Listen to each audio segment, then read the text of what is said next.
and fascinating workshops. I'm learning very much with them, and it's always difficult to decide what to present in 10 minutes.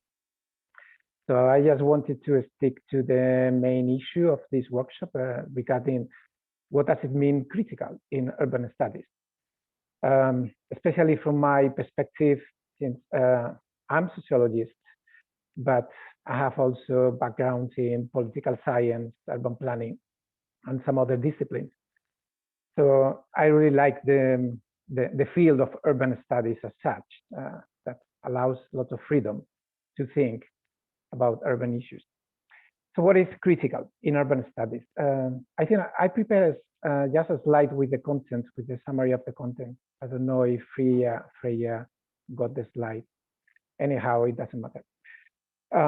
So first of all, I wanted to ask for myself and ask you also, what does it mean to be critical, especially because one of the discussions in this morning also referred to this issue that sometimes critical concepts or critical theories can be recuperated or repackaged.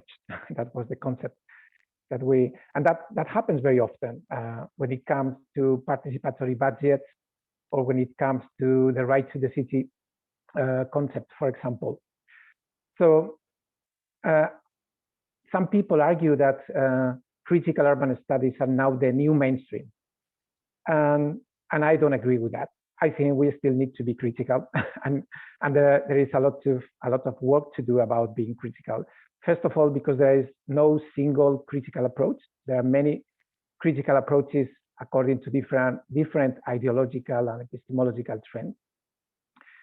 And second, because I don't think critical studies are the mainstream, but the opposite. I think there are many concepts and ideas coming from mainstream urban studies, such as creative class, city branding, urban renewal, strategic planning, inclusive cities, social sustainability, and so on, that they are usually more successful and politically effective to reinforce and reproduce urban capitalism than critical approaches. So I think there's still large room for that. So the second aspect I wanted to discuss is what does it mean to be critical for me? First of all, I think it's very straightforward, but I think that this means to think out of the box. But this in particular implies, in my view, to choose topics, theoretical frameworks, methods, but also workplaces, research partners, and even journals where to publish or publishers, according to the political relevance and their political implications. So I think it's quite dangerous to depoliticize science and not to take into consideration all these aspects regarding our politics. So I don't really believe there is a true depoliticized social science and academic career. So that's, to me, the first question. And then regarding the mainstream, I think critical scholars or critical studies should also engage with the mainstream. But the problem is just to be trapped by the mainstream and just to use it as the only ground for discussion.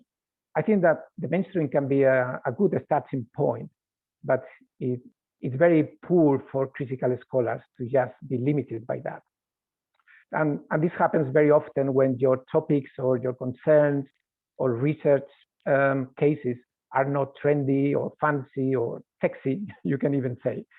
And that's, you need to fight for your topic and fight for your argument against the mainstream.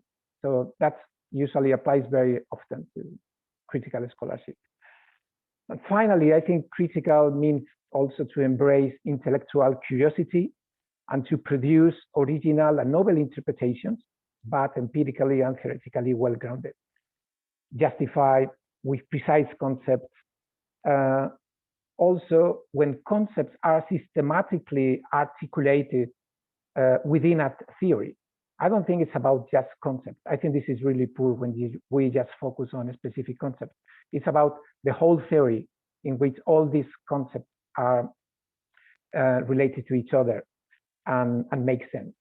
And in the end, I also think that critical scholarship should try to find or to propose some arguments and views of reality with some explanatory power.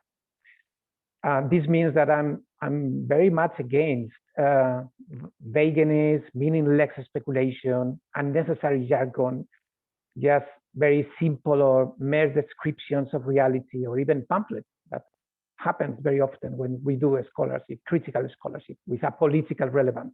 We just want to convince people about our own normative ideas. So that's a very difficult balance to strike, but I think that's, to me, important.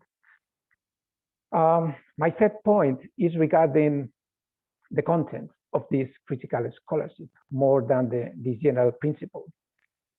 First of all, I think we need to debunk myths and reveal hidden structures and processes that contribute to reproduce inequality and social domination. That's probably the main goal in my approach to critical scholarship. Secondly, we need to find ways to empower dominated, oppressed social groups with our own scholarship. So we need to provide ideas, to provide alternatives, to provide rationality. So I don't think it's enough just to reflect, to be, to express critical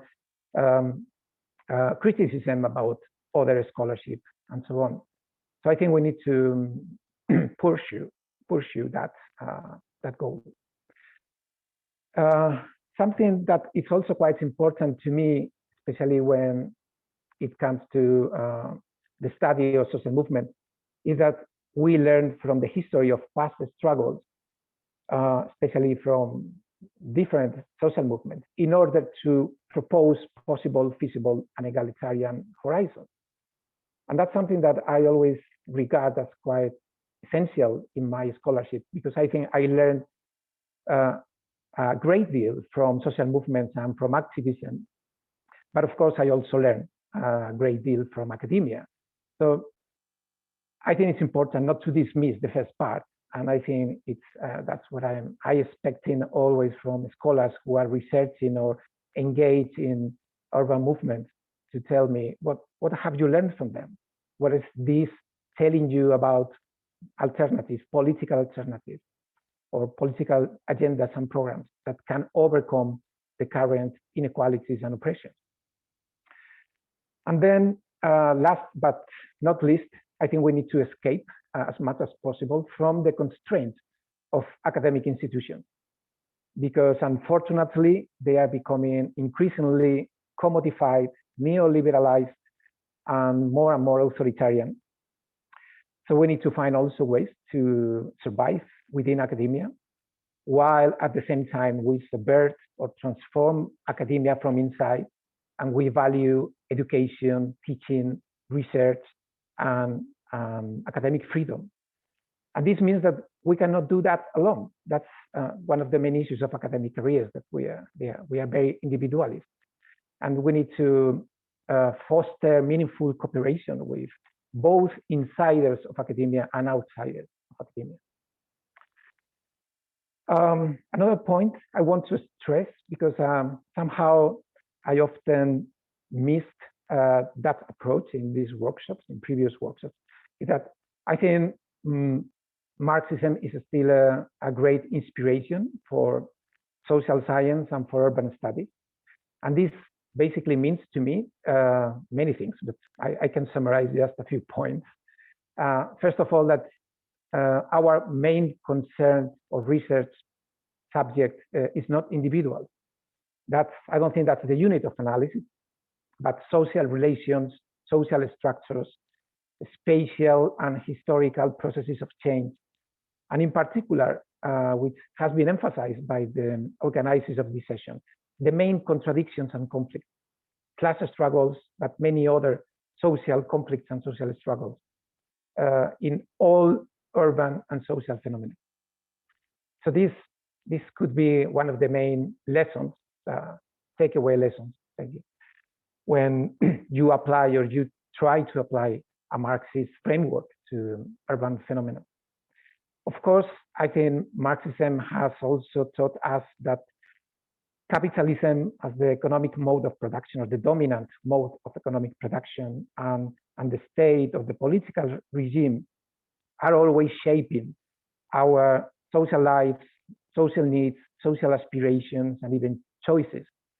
So I think we need to always examine these structures and these interactions and the constraints and the opportunities that they create for society and for urban phenomena.